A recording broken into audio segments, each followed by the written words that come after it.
오늘 이 아침 우리에게 주시는 하나님의 말씀은 신약성경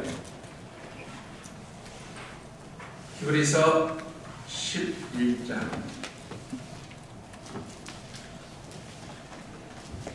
13절로 16절까지 말씀이 되겠습니다.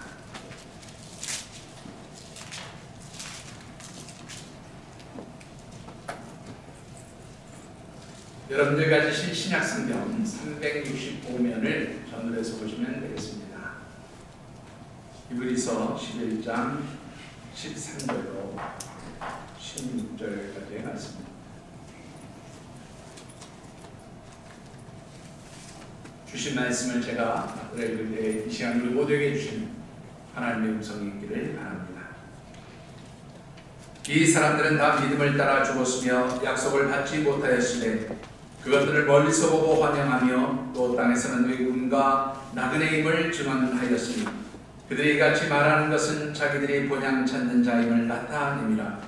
그들이 나옴과 본향을 생각하였더라면 돌아갈 기회가 있었으려니와 그들이 이제는 더 나은 본향을 사모하니 곧 하늘에 있는 것이라. 이러므로 하나님이 그들의 하나님이라 일컬음 받으심을 부끄러워하지 아니하시고 그들을 위하여 한 성을 예비하셨느니라. 아멘. 작가 안도현 선생이 쓴 연어라고 하는 책이 있습니다. 이 책은 연어가 가지고 있는 회귀 본능을 주제로 해서 연어의 일생을 소설로 쓴 그런 책입니다. 사람들에게 어른들을 위한 동화라 그렇게 이제 불리기도 한 그런 아주 좋은 책이라고 그렇게 생각이 되고 있는데 1996년도에 초판이 출간되었습니다. 그리고 그 이후로 약 100만 부 이상이 팔리고 있고 현재도 꾸준히 팔리고 있는 그런 아주 베스트셀러 중에 베스트셀러라 할 수 있는 책인데 저는 아주 오래전 초판으로 나왔던 책을 읽었습니다. 책을 읽으면서 참 많은 생각을 하게 만들었던 그런 소설이었기 때문에 기회가 되면 바다로 나갔던 연어가 그 고향 하천으로 돌아오는 장면을 한번 보고 싶다 그런 생각을 하게끔 만든 책이기도 했습니다.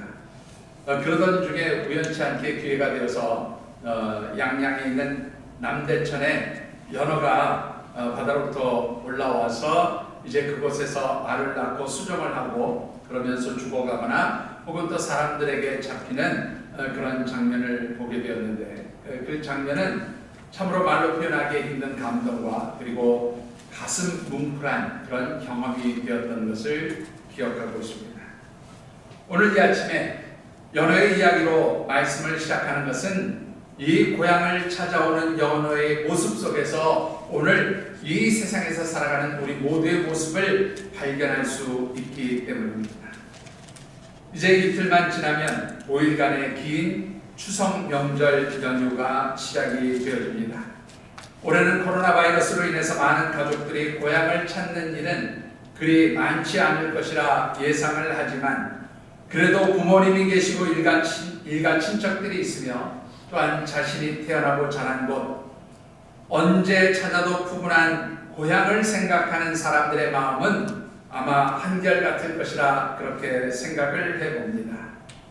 그런데 이 고향이라는 것을 주제로 생각하면서 가만히 생각해 보면 천국 시민권을 가진 하나님의 백성, 하나님의 자녀들이 이 땅에서 살아가는 삶 자체가 우리 영혼의 고향인 천국을 향해 나아가는 발걸음을 재촉하는 하나님 나라를 향한 귀향객이라 그렇게 말씀을 드릴 수도 있을 것 같습니다. 9월에 묵상하는 말씀의 주제를 기억하십니까? 우리 같이 한번 주제 말씀 오늘 마지막입니다. 함께 읽어보시죠. 예, 한 번만 더 읽어보실까요? 예, 저와 여러분 모두가 하나님의 자녀로서 이 세상에서 사는 동안에 우리는 때때로 갈등과 딜레마의 상황에 빠지게 되어집니다.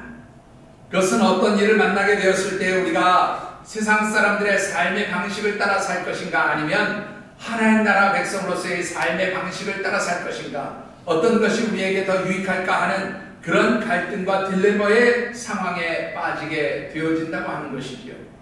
이런 딜레마나 갈등의 상황에 빠지게 될 때 우리는 어떤 삶의 방식을 택해야 진정 하나님의 백성으로 살아갈 수 있을까 하는 관점에서 말씀을 묵상하고 있습니다.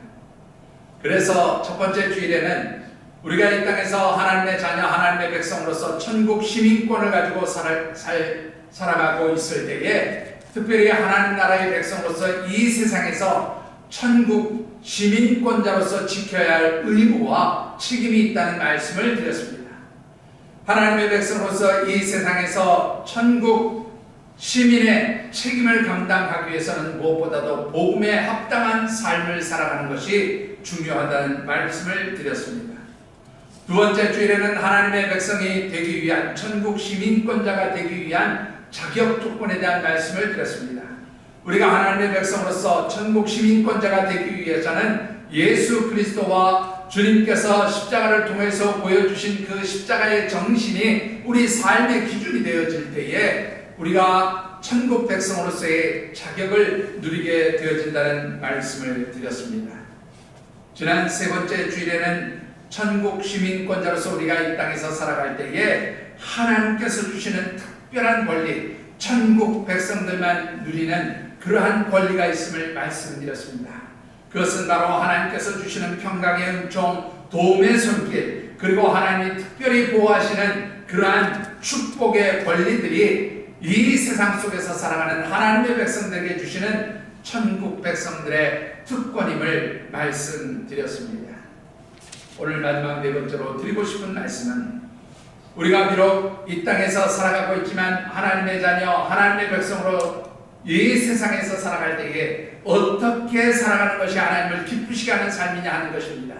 그것은 바로 우리가 천국 시민권을 소유한 하나님 나라의 백성으로서 본향을 사모하는 그런 삶을 살아야 한다는 것을 말씀드리고 싶습니다.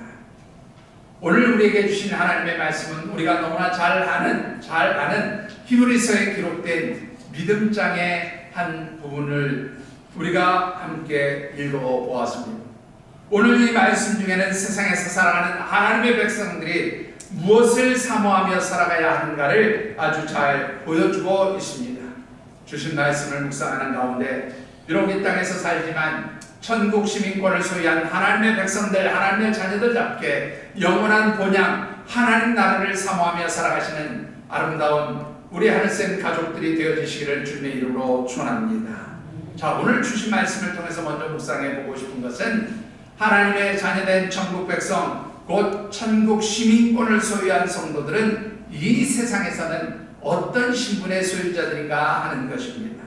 본문 13절의 말씀을 같이 한번 더 들어 읽어보겠습니다.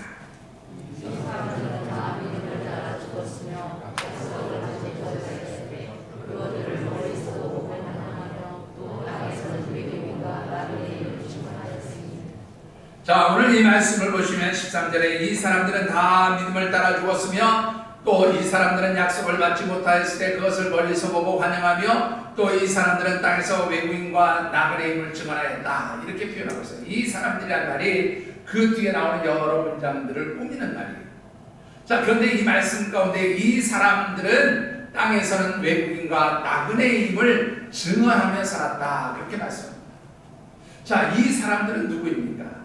이 사람들은 히브리서 11장 1절부터 12절 앞에 나오는 아벨과 또 아브라함과 사라까지 이어지는 모든 믿음의 사람은 물론이거니와 이 히브리서 11장에 기록되어진 믿음의 사람들, 그리고 이 세상에서 믿음을 지키며 살아가다가 하나님의 부르심을 받았던 우리의 앞서간 믿음의 선배들, 그리고 확장해서 말씀을 드리면 현재 이 세상에서 살아가고 있는 모든 성도들을 의미하는 것이다. 그렇게 말씀을 드리고 있습니다. 자, 그런데 이 사람들, 곧 하나님의 택함을 받은 하나님의 자녀된 사람들, 믿음의 사람들, 천국의 시민권자들은 이 세상, 이 땅에서 어떤 존재라고요? 나그네와 외국인이라 그렇게 말씀하고 있음을 보게 됩니다.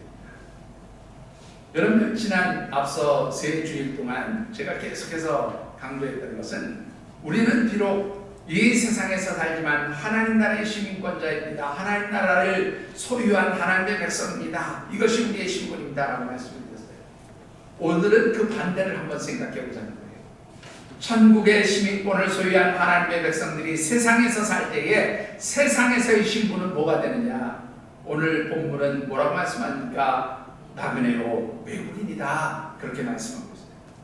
자, 이 나그네가 된다라는 말은요, 어떤 의미가 있습니까? 나그네라는 말을 헬라어 성경 원문에서 보면 파라피데모스라고 하는 단어를 써요.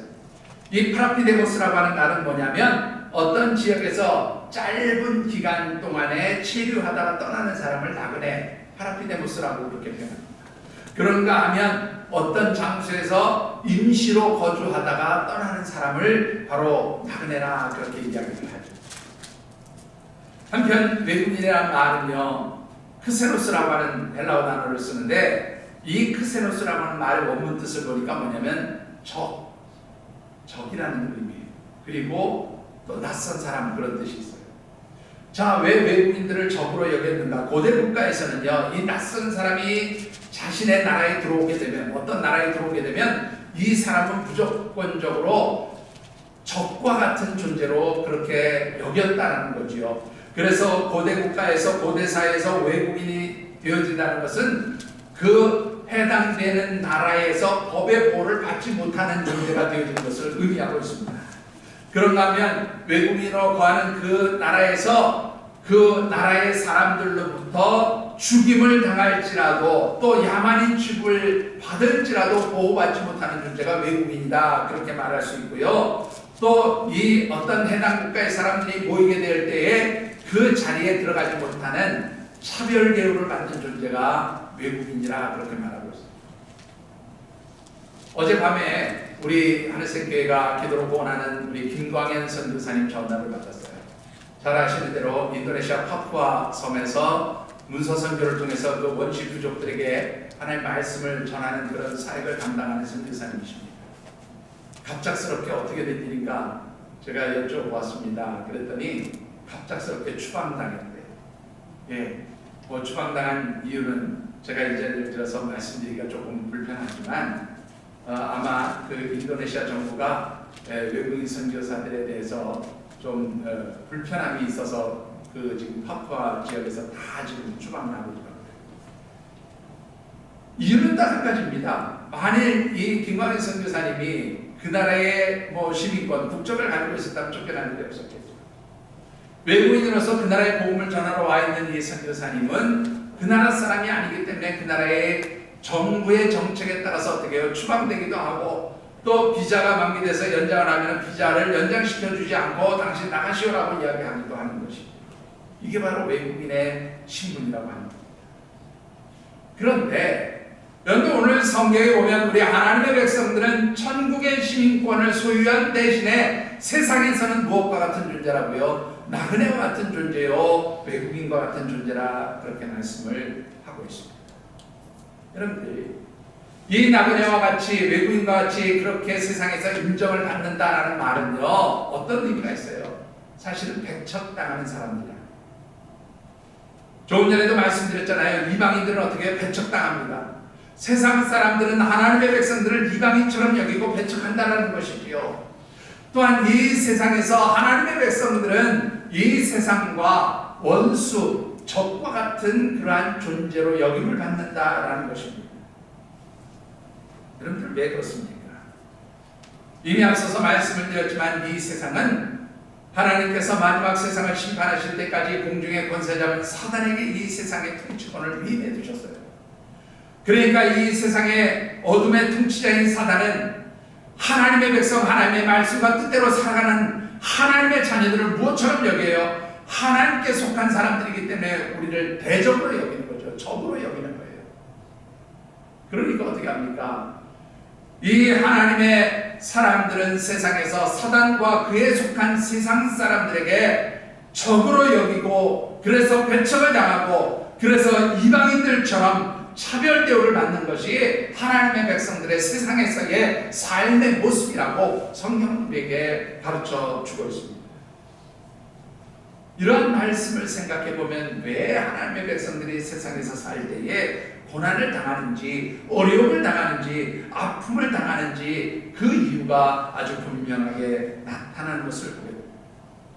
여러분들, 오늘 저와 여러분들이 이 세상에서 살지만 천국의 시민권을 소유한 하나님의 자녀, 천국 백성이 되었다는 것을 스스로 인정하신다면, 또한 우리가 이 세상에서 당하는 모든 고난과 아픔들, 그리고 이 세상이 우리를 배척하고 힘들게 하는 모든 일들도 당연한 것으로 받아들일 수 있게 되기를 주의 이름으로 축원합니다. 여러분들, 제가 지난주에 하나님의 백성들의 권리에 대해서 말씀을 드리면서 하나님의 자녀들은 하나님 나라의 유업을 받는 사람이라고 말씀을 드렸어요. 그런데 오늘 로마서 8장 17절의 말씀에도 보면 비슷한 말씀이 있습니다. 같이 한번 읽어보겠습니다.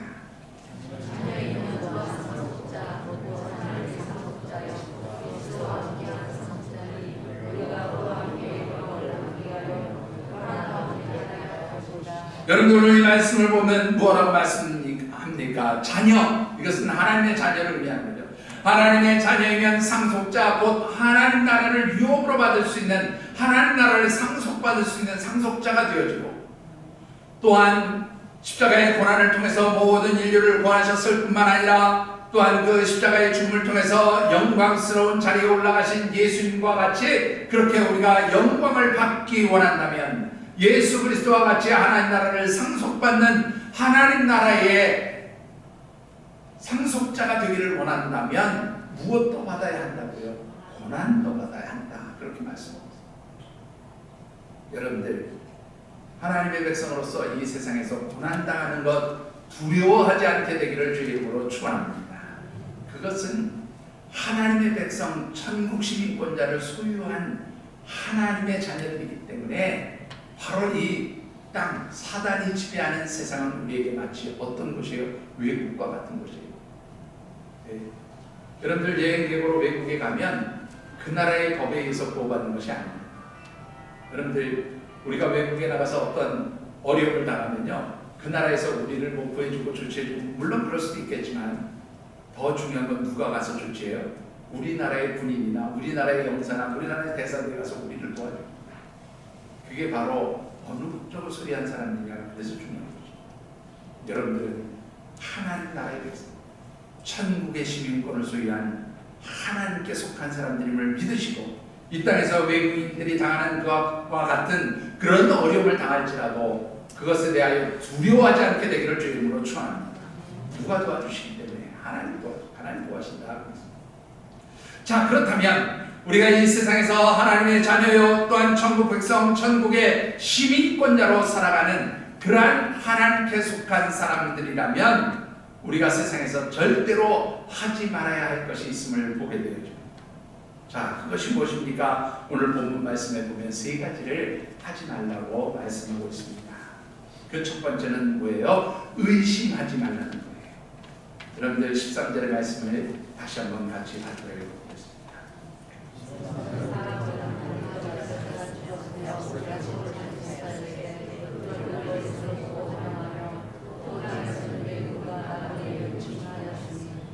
자, 여러분들 이 말씀 가운데 맨 앞부분을 보면 이 사람들은 누구라고요? 말씀드렸죠? 믿음의 사람들, 하나님을 섬기는 사람들, 하나님의 자녀들은.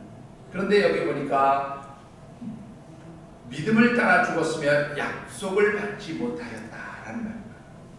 이 약속을 받지 못했다라는 말은요, 하나님 주신 어떤 언약의 말씀들을 받지 못한 삶을 살았다, 그런 뜻이 아니고요. 여기서 약속을 받지 못했다라는 말은 언약의 말씀을 하나님께로부터 받았지만 그 약속이 성취된 것을 보지 못했다, 그런 말입니다. 그런데 하나님이 주시는 언약이 있었지만 그 언약이 성취되어지지 않았을지라도 이 사람들은 무엇을 따라 죽었다고요? 믿음을 따라 죽었다라는 이 말은요, 하나님이 언약을 성취시켜 주시지 않았을지라도 의심하지 않았다, 하나님께 대한 믿음과 신뢰를 저버리지 않았다, 그런 말이에요. 여러분들, 이 말씀에 대한 것을 가장 잘 보여주는 사람이 누군가 하면 아브라함이 아닌가 싶어요. 여러분들, 아브라함은 잘 아시는 대로 갈대아 우르 땅에 살던 사람이었습니다. 어느 날 하나님께서 그에게 임재하셔서 그를 갈대아 우르 땅에서 불러내시면서 약속을 하세요. 내가 너에게 지시할 땅으로 가라. 그리하면 내가 너와 네 후손을 하늘의 별과 같이 바다의 모래알과 같이 많게 하시겠다. 그리고 내게 주어진 이 약속의 땅, 그 가나안 땅을 너와 네 후손에게 주겠다. 그리고 너와 네 후손이 이 세상에서 복의 근원이 되게 하시겠다. 하나님 그렇게 약속해 주셨어요. 그런데 여러분들 정작 갈대아 우르 땅을 떠나서 가나안 땅에 들어간 아브라함이 살아 생전에 그 하나님 주신 축복의 언약들이 이루어졌습니까? 아무것도 이루어진 것이 없어요. 그저 아들 이삭 하나 놓은 것으로 끝났어요. 그 땅을 차지하지도 못했고 그의 후손들이 하늘의 별과 같이 바다의 모래알 같이 많아지지도 못했고 그가 축복의 통로가 되어진 것을 느낄 수 없는 채 그는 세상을 떠났어요. 그런데 그는 하나님 주신 언약의 말씀에 대해서 의심하지 않았어요. 끝까지 믿음을 지켰습니다. 오늘 본문에서 믿음의 사람들은 약속을 받지 못하였지만 끝까지 믿음을 지켰다는 말, 바로 그것은 하나님 주신 언약에 대해서 의심하지 않았다는 거예요. 오늘 저와 여러분들은 어떻습니까? 여러분들은 하나님께 어떤 언약, 어떤 축복의 약속들을 받으셨습니까? 그 언약의 말씀들이, 그 축복의 언약들이 내 눈앞에서 성취되어지지 않는다고 여러분들은 하나님 앞에 불평하고 원망하고 하나님을 의심하고 하나님 앞에 정말로 이럴 수가 있습니까? 그렇게 하나님께 대하여 원망을 쏟아놓았던 적은 없으신가 하는 것입니다. 사랑하는 성도 여러분, 진정한 하나님의 백성, 하나님의 자녀들은 우리가 이 땅에서 어떠한 일을 당해도 하나님이 우리에게 어떠한 약속의 성취를 이루어 주시지 않더라도 끝까지 하나님을 믿고 의지하는 자들이 진짜 하나님의 백성, 하나님의 자녀된 것을 기억하시기를 주님의 이름으로 축원합니다. 하나님의 약속은 절대로 내 눈앞에서 이루어지지 않는다고 이루어지는 것이 아니라 언젠가는 우리의 삶 가운데서 이루어지는 약속. 왜 그렇습니까? 성경은 하나님이 어떠한 분이라고 말씀하십니까? 어제나 오늘이나 영원토록 동일하신 분이라고 말씀합니다. 또한 하나님은 그렇게 변함이 없으시고 신실하신 하나님이시기 때문에 하나님이 주신 모든 약속의 말씀들, 하나님의 율법은 천지가 변할지라도 어떻게 해요? 1.1획도 변함이 없다. 여러분들, 우리를 향하신 아버지 하나님의 신실하심을 여러분들이 믿음의 눈으로 바라볼 수 있기를 주의 이름으로 축원합니다. 그래서 끝까지 하나님 바라보고 의지하면서 의심하지 않는 하나님의 백성들이 되어주시기를 주님의 이름으로 축원합니다. 두 번째로 우리가 하지 말아야 할 것은 집착하는 것을 하지 말아야 한다는 것입니다. 오늘 우리가 여러 차례 읽은 23절의 말씀을 보면 우리는 나그네요 외국인이다 그렇게 말씀합니다. 여러분들 나그네 외국인의 삶을 살아보셨습니까? 보통 우리가 가장 쉽게 예를 들 수 있는 대로 여행을 가면 나그네가 되고 외국인이 되죠. 그런데 여러분들 여행 갈 때요, 그 여행 가는 어떤 나라나 지역에서 평생 살 것처럼 여러분들 모든 살림살이를 빨리 다 싸가지고 그렇게 해서 여행 가시는 분 보셨습니까? 한 분도 없어요.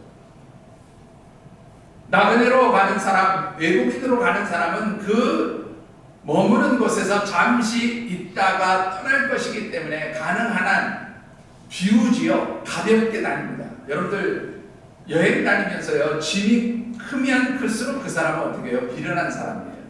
여행 다녀오신 분은 아니죠.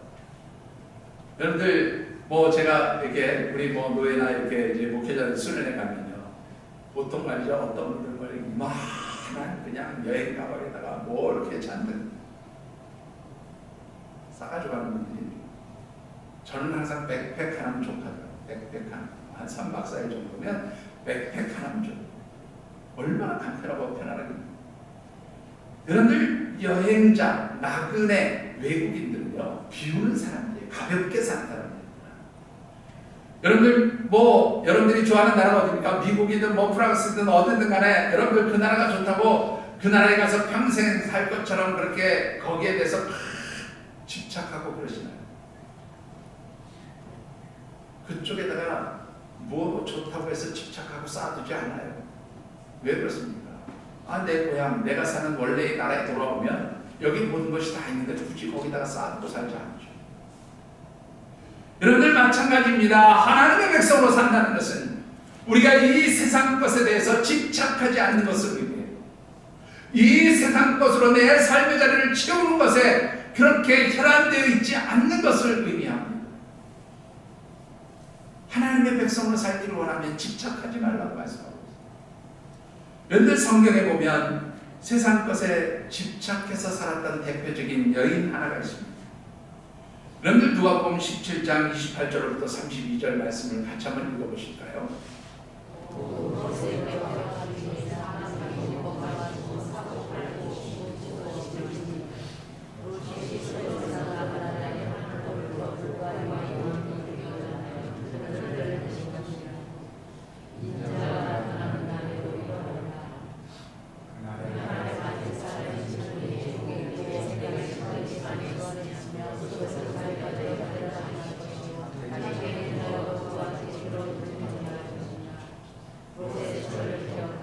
여러분들 이 말씀 마지막에 보면 로세처를 기억하라.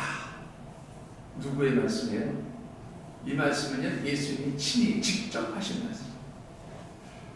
예수님께서는 예수님을 따르던 예수님께 배우던 제자들뿐만 아니라 이후에 오는 모든 하나님의 백성들에게 이 말씀을 남겨주셨어요. 로세처를 기억하라. 왜 로세처를 기억하라고 말씀하셨을까요? 로세처가 이 세상에서 정말로 멋지게 하나님 마음에 흡족하게 그렇게 살았기 때문에 로세처를 기억하고 그를 본받으라고 말씀하신 겁니다.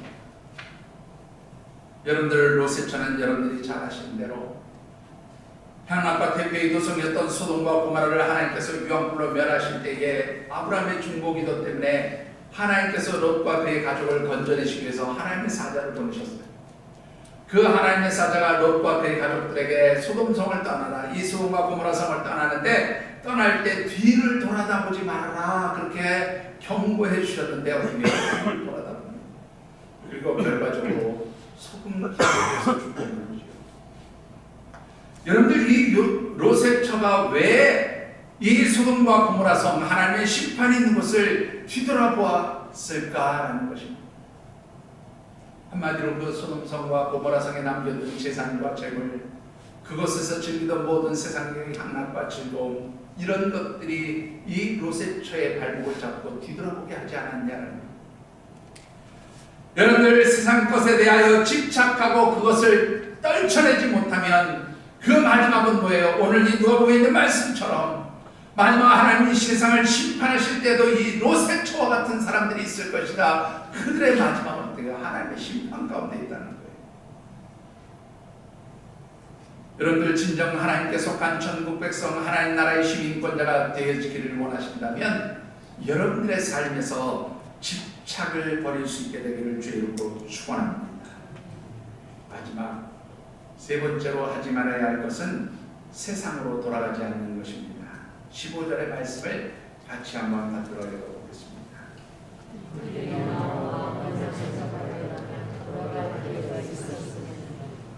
예, 그들이 나온 바 본향을 생각하였더라면. 그런데 여기서 15절에 나오는 본향은요, 우리가 말하는 하나님 나라 영원한 우리의 돌아갈 고향 천국을 의미하는 것이 아니고 바로 세상을 의미하는 그런 단어예요. 바로 그들이 나온 바 본향을 생각하였더라면 돌아갈 기회가 있었겠지만 그들은 돌아가지 않았다, 그런 의미의 말씀인데, 이 말씀 역시 내용을 잘 설명해 주는 사람이 바로 아브라함입니다. 앞서도 말씀드렸지만 아브라함은 하나님께서 갈대아 우르 땅에서 불러낸 사람이에요. 아브라함의 고향은 갈대아 우르였습니다. 그런데 이 아브라함은 세상을 상징하는 갈대아 우르에서 하나님 그를 불러내어서 하나님 주신 언약의 땅, 약속의 땅 가나안에 들어가게 되었을 때에 하나님이 눈앞에서 성취하시고 이루어주신 언약들은 하나도 없었지만, 그럼에도 불구하고 그는 자신이 떠나온 그 고향 갈대아우로 돌아가지 않았다는 거예요. 돌아갈 기회가 없어서 돌아가지 않은 것이 아니에요. 하나님 그를 억지로 묶어놓은 것 아니에요. 그러나 그는 하나님의 언약의 말씀을 믿었기 때문에 자신이 과거에 살던 세상을 상징하는 갈대아우로 돌아가지 않고 가나안 땅에 머물렀다라고 그렇게 말씀하고 있는 거예요. 여러분들 이렇게 다시금 돌아가지 않는다는 것은 오늘 하나님의 자녀된 우리들에게 있어서는 세상으로 돌아가지 않는 것을 의미하는 것입니다. 우리가 하나님을 섬기는 믿음의 사람들로서 믿음을 지키고 신앙을 지키고 하나님 백성답게 살다가 하나님의 백성으로서 살아가는 천국 경주자의 삶을 포기하고 세상으로 되돌아가는 것, 이것을 하지 말라고 성경은 우리에게 분명하게 말씀하고 있습니다. 성경에 보면 하나님을 섬기는 믿음의 길을 달리다가 세상으로 돌아간 대표적인 인물이 하나 있지요. 누구입니까? 사도 바울이 디모데후서 4장 10절에서 말하는 바로 대만입니다. 대만은 하나님의 사람으로서 정말로 사도 바울과 함께 믿음의 동역을 했던 사람이에요. 그런데 그가 결국은 사도 바울을 떠납니다. 사도 바울은 그 대마가 자신을 떠나게 된 이유에 대해서 뭐라고 말씀합니까? 대만은 세상을 사랑하여 데살로니가로 갔다, 그렇게 말씀합니다. 세상을 사랑하게 되면 결국 어디를 떠나게 돼요? 하나님을 섬기는 믿음의 길을 떠나게 돼요. 세상으로 되돌아가게 되어진다 라고 하는 것입니다. 사랑하는 성도 여러분, 여러분들이 세상 것에 집착하지 않고 세상 것을 포기하고 버릴 수 있게 되기를 주님으로 축원합니다. 성경은 우리를 하나님 나라를 향해 달려가는 믿음의 경주자라 그렇게 말씀합니다. 여러분들 경주하는 사람이 짊어지고 갑니까? 짊어지고 하는 건 없어요. 어떻습니까? 다 이유가 가볍게 가요. 요즘에 저를 오래간만에 만난 분들이 아이고 목사님 이렇게 날씬해졌어요. 자랑이라고 생각하셔도 좋고요. 그냥 이런 일 궁금해하시는 분들 많아서 그냥 이번 개설문지 제가 지난 몇 달 동안 하루에 10kg씩 걷고 저녁 식사를 아주 적게 먹는 식사 조절을 하면서 13kg를 뺐어요. 예. 그래서 몸 굉장히 좀 가벼워졌어요. 10kg를 걷는 게 처음보다 지금 굉장히 편안하게 걸어요. 자, 그런데 제가 오늘 우리 원준이가 교육해서 이제 삼촌 집에서 자가 격리하는 동안에 먹을 것을 좀 갖다 주려고 하는데 집사람이 차로 갖다 줘라고 보니까 운동하는 김에 들고 가는 거예요. 근데 대략 그 들고 가는 음식의 무게가 한 5kg 정도 됐습니다. 이 5kg를 짊어지고 걷는데요, 무릎이 휘청휘청거리는 것 같고, 그리고 다리가 후들후들 떨리는 것 같고요. 얼마나 무겁게 느껴지는지 보면 걸음을 못 느껴더라고요. 그래서 제가 그런 얘기를 했어요. 뱃속에다 넣고 5kg 아니 10kg를 들고 달고 다닐 때 무거운 줄 몰랐는데 이거 이렇게 밖에 벗어놓고 보니까 이게 얼마나 무겁고 힘들었지 이제야 느끼겠다. 제가 그런 얘기를 했어요. 여러분들 5kg 이게 보통 무게가 아니더라고요. 그러니까 제가 13kg 뺐으니까 대단한 거죠. 그런데 경주자는요, 가는 사람은요, 달려가는 사람은 절대 무거운 거 짊어지지 않아요. 여러분들 세상의 것으로 아무리 우리가 짊어지고 있다 할지라도 그것이 하나님 나라를 향해 달려가는 길에 도움되지 않는 거죠. 여러분들 우리 어린아이들이 부르는 복음성가 기억하십니까? 돈으로도 못 가요 하나님 나라, 벼슬로도 못 가요, 힘으로도 못 가요, 권력으로는 아무것도 없어요. 하나님 나라는 세상 것을 비운 사람이 달려가는 것이죠. 여러분들 하나님 나라를 향해 달려가는 경주자로서 여러분들의 삶이 세상 것에 집착하지 않고 비움으로 인해서 참으로 온전한 믿음의 경주자로서 하나님 나라를 향해서 달려가며 세상으로 돌아가지 않는 그런 삶이 되어지시기를 주의 이름으로 축원합니다. 자, 그렇다면 하나님 나라 천국 백성들은 이 세상에서 어떤 삶을 살아야 하느냐 하는 것이지요. 여러분들 16절의 말씀을 같이 받들어 읽어보겠습니다.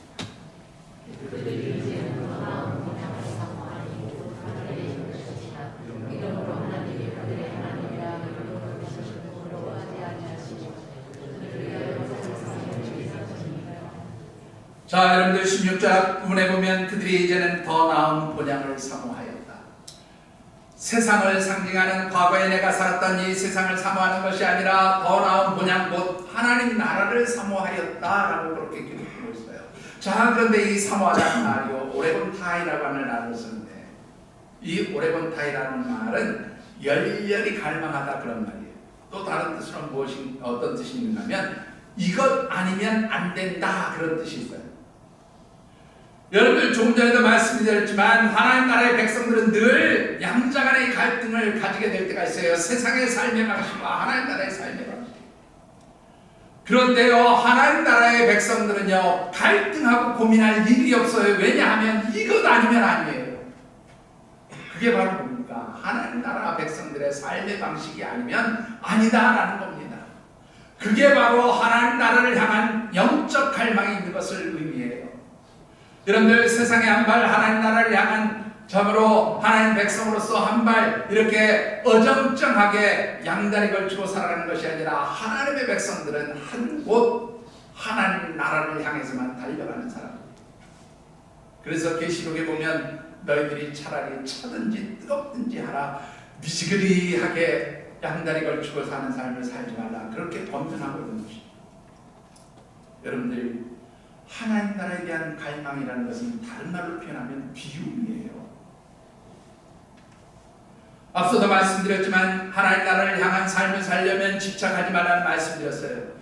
같은 의미에서 하나님 나라를 향한 갈망, 영적 갈망을 가지고 있다는 것은 비움을 의미해요. 여러분들, 마태복음 5장 3절의 말씀을 기억하십니까? 심령이 가난한 자는 복이 있나니 천국이 저희 것이며. 심령이 가난하다는 것은 무엇입니까? 이 세상으로 가득 채워놨던 우리의 심령, 우리의 삶의 자리를 하나님 나라의 것으로 채우기 위해서 모든 것을 버리고 비운 상태를 의미해요. 사도 바울이 내가 전에는 귀하게 여겼던 모든 것을 배설물처럼 여겼다라고 하는 바로 그 모습이 심령이 가난해지는 상태라 하는 것입니다. 우리가 내가 그토록 가지기 원했고 추구하던 세상의 것을 완전히 비워버리고 하나님 나라의 것으로 채우려고 하는 이 영적 갈망이 가난한 심령의 소유자가 되는 것입니다. 그렇게 가난한 심령의 소유자가 될 때에 바로 하나님께서는 우리에게 천국을 소유권으로 주신다, 내어주신다 그런 거예요. 천국이 그들의 것이다, 천국의 소유자가 된다 그런 거예요. 사랑하는 성도 여러분, 여러분들에게 이러한 가난한 심령이 되어주는 영적 갈망이 있게 되기를 주님의 이름으로 축원합니다. 이런 영적 갈망을 가지고 사는 사람, 하나님 나라를 향한 사모함이 있는 사람들에게는요, 두 가지 삶의 특징들이 나타나요. 자, 어떤 특징들이 나타납니까? 첫 번째는 기뻐한다는 것입니다. 여러분들 13절 말씀을 다시 한번 같이 받도록 하겠습니다.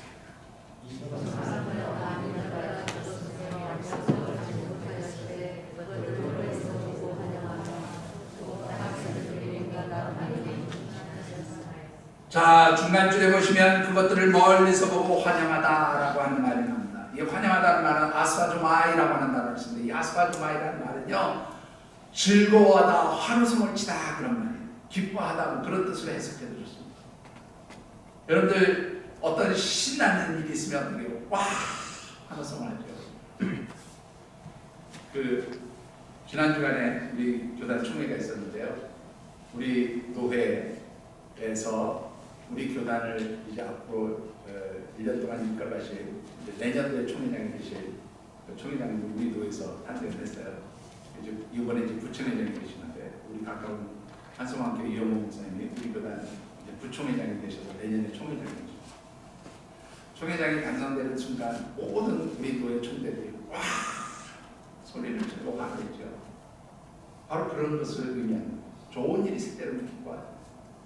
자, 그런데 여러분들 보시면 이 믿음의 사람들이 환호했어요. 즐거워했어요. 그런데 여러분들 한번 환호할 일이 있을까? 즐거워할 일이 있을까? 생각해 보시죠.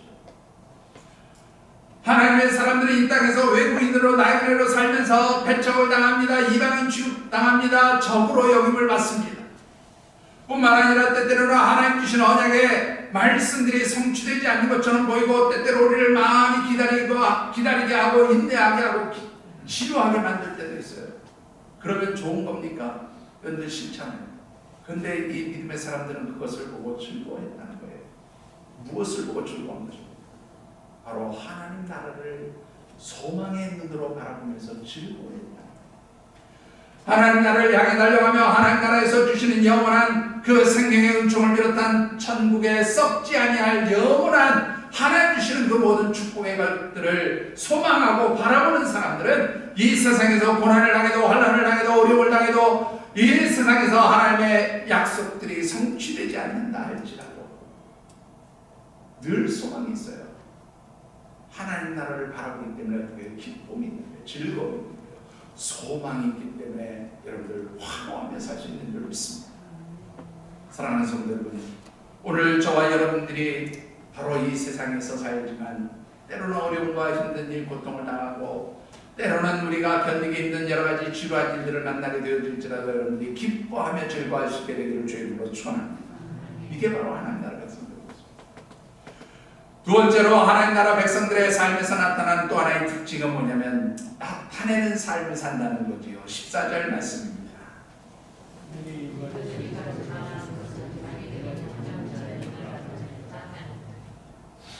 여러분들이 나타내다는 말은요, 엠파니조라고 하는 말을 쓰는데, 이 말을 그대로 번역하면 다른 사람이 눈으로 확인할 수 있도록 분명하게 드러낸다. 이것은 내가 본향을 찾는 사람인 것을 세상 사람들이 알도록 분명히 나타내 보여줘라, 그런 말이에요. 그냥 한마디로 얘기하면 어디 갔었는지 어떤 장소에 있든지 여러분들이 어떤 상황이 있든지 나는 하나님의 백성, 하나님의 사람이다. 나는 예수 믿는 사람입니다. 나는 신앙인입니다. 이거 자신 있게 말할 수 있도록 그렇게 하라, 그런 얘기예요. 여러분들 어떤 자리에서든지 그렇게 얘기하시고 있습니다. 이렇게 하는 건 참 쉽지 않은 일이에요. 뭐 제가 오늘 별의별 얘기를 다 합니다. 제가 요즘에 이 머릿속에 아는 피부 트러블이 있어가지고 피부과에서 오랜 동안 치료를 했는데 잘 낫지가 않아서 이게 잘 안 낫는다 그랬더니 그 피부과 선생님 고질병이에요. 잘 안 나요. 누가 한의원에 가서 좀 피부 전문으로 다루는 한의원에 가서 좀 치료를 하면 빨리 좀 치료가 될 수도 있다. 소개를 받고 한의원을 갔어요. 피부만 전문으로 다루는 거예요. 가서 뭐 이런저런 이제 의사가 문진을 하잖아요. 조금 이렇게 오랫동안 묻더라고요. 그러면서 하는 말이 보통 두피에서 이 트러블이 생기는 것은 뭐 스트레스가 많기 때문인데 무슨 직업을 가지고 계시기에 스트레스를 그렇게 받으세요? 저는 스트레스 받는 게 없다고 생각하는데 뭐 하여튼 의사 선생님 그렇게 얘기를 해요. 근데 참 곤란한 게 무슨 직업을 가지고 계세요? 그 목사가 직업입니다라고 얘기를 해야 되는 게 맞잖아요. 그 목사가 뭐 저는 그냥 그런 뭐 자영업자입니다. 뭐 아니면 저는 뭐 그냥 뭐 프리랜서입니다. 뭐 이렇게 얘기할 수 없잖아요. 사실 저 목회자입니다. 목사입니다. 이 선생님이 그러세요? 저도 어느 교회 나가는 교회 성도입니다. 이렇게 얘기하시더라고요. 근데 사실은 우리가 하나님의 백성 되는 것 드러내기가 참 쉽지 않아요. 그런데 이걸 당당하게 드러낼 수 있을 때 이게 하나님의 백성이라고 했습니다. 부가적인 얘기지만 이 한의에서는 지어주는 약값이 꽤 비싸더라고요. 근데 목사라고 그랬더니 10% 깎아주겠습니다. 드시대죠. 자, 뭐 지나가는 말이지만 여러분 어디에 있든지 하나님의 사람, 하나님의 백성들은 내가 하나님의 자녀됨을, 내가 하나님의 백성됨을, 내가 천국 시민권자임을 드러내며 살아갈 수 있게 되어져야 하는 걸 믿습니다. 그리할 때에 하나님 주시는 축복이 있어요. 오늘 본문에 보면 두 가지 축복을 말씀하고 있습니다. 그 첫 번째는요, 하나님의 자녀됨을 인정해 주신다. 그렇게 말씀하고 있어요. 16절의 말씀 우리 같이 한번 받들어 보겠습니다.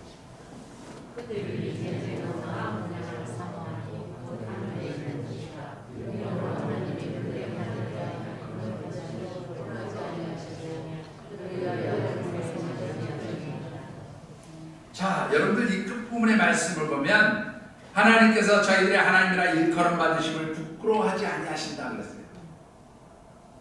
이 말은 믿음의 사람들, 이 세상에 살지만 천국 백성으로 살아가는 하나님의 백성들의 하나님이 되시는 것을 부끄러워하지 않는다 그런 말씀이에요. 그런데 여기서 중요한 게 하나님 되심을 부끄러워하지 않는다는 말이 무슨 의미냐는 거예요.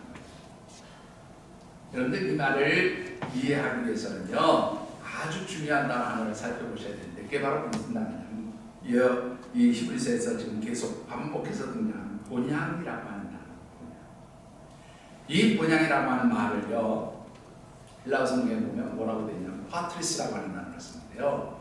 이 파트리스라는 말의 어원, 이 말의 또 어근이 되는 말을 찾아보면 어떤 단어가 나오냐면 파테르라고 하는 단어. 이 파테르라고 하는 단어는요, 영어에 father라고 하는 단어의 어원이 된 단어입니다. father가 뭐예요? 아버지잖아요. 아빠. 이 파테르에서 father라고 하는 단어가 나왔어요. 그러니까 이 파테르라고 하는 단어가 뭐냐면 아버지라는 단어. 근데 이 아버지라고 하는 단어에서 고향이라는 파트리스라고 하는 단어가 나왔다는 것이죠. 이 말은 고향은 어떤 의미냐? 아버지가 있는 곳이 고향이에요. 여러분들 보통 고향을 떠나온 사람들이 고향을 가고 나서 거기가 우리 부모님 있어요, 일가 친척 있어요 그러잖아요. 바로 그런 파트리스, 본향은 아버지가 있는 곳이에요. 그럼 하나님의 백성들이 돌아갈 고향에는 어떤 아버지가 계세요? 하나님 아버지가 계신 곳이에요. 그러니까 오늘 이 말씀을 다시 풀어서 얘기하면 하나님께서 그들의 하나님이 되기를 부끄러워하지 아니하셨다라는 말은 하나님께서 그들이 내 자녀가 되고 나는 그들의 아버지가 되는 것을 부끄럽게 여기지 아니하셨다 그런 말이에요. 이 말은 다른 말로 바꾸면 뭐예요? 너희들이 내 자녀다라는 것을 인정해 주셨다는 말이죠. 내 자녀라고 그렇게 말하는 것을 부끄럽게 여기지 않는다는 거죠.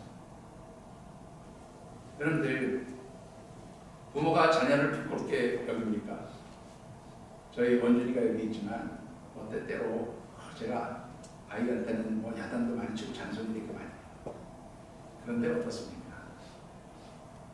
원준이가 없을 때 우리 성도들이나 친구들을 만났을 때 저는 원준이를 아이고 그놈 참 못됐어요. 참 뭐 그냥 우리 자식이 그러고 있어요. 항상 아들을 자랑스럽게 얘기합니다. 참 우리 아들이 열심히 살고 있다. 참 귀하다. 자랑하는 거. 이게 바로 아버지들의 마음이죠. 이 아들, 이 자녀가 내 자녀인 것을 나는 부끄럽게 여기지 않기 때문에 자랑하는 거예요. 그렇지 않습니까? 오늘 하나님 바로 그 말씀을 하시는 거죠.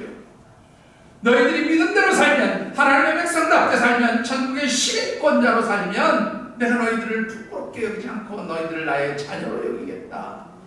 여러분들 이것이 얼마나 큰 축복의 약속인지 아십니까? 하나님의 자녀가 되어질 때 여러분들은 하나님 나라를 유업으로 가는 천국을 소유하는 왕 대신 하나님의 자녀들이 되어지는 바로 그 사건이 되어짐을 믿으시기 바랍니다. 두 번째로 하나님 주신 축복이 무엇입니까? 그것은 마지막 절 끝부분에 보시면 그들을 위하여 한 성을 예비하셨다. 이 한 성을 예비하셨다라는 말은요, 여러분들 하나님께서 우리가 마지막 하나님 나라 우리의 영원한 본향으로 돌아갔을 때 우리에게 거처할 처소를 주셨다는 말과 일맥상통하는 말이에요. 이 말씀을 좀 더 잘 보여주는 말씀이 요한복음 14장 1절부터 3절까지의 말씀입니다. 같이 읽어보겠습니다.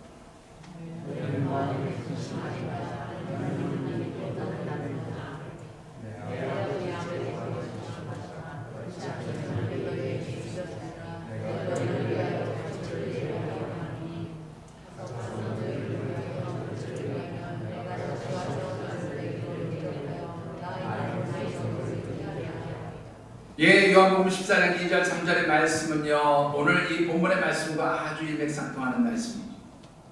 예수님께서 마지막 십자가의 죽음을 앞두시고 이제 십자가의 죽음을 당하신 뒤에 벌하셔서 하나님 나라로 갈 때에 내가 그 하나님 나라로 가는 것은 너희를 위하여 거할 처소를 예비하기 위해서 내가 그곳으로 간다. 그렇게 말씀하십니다.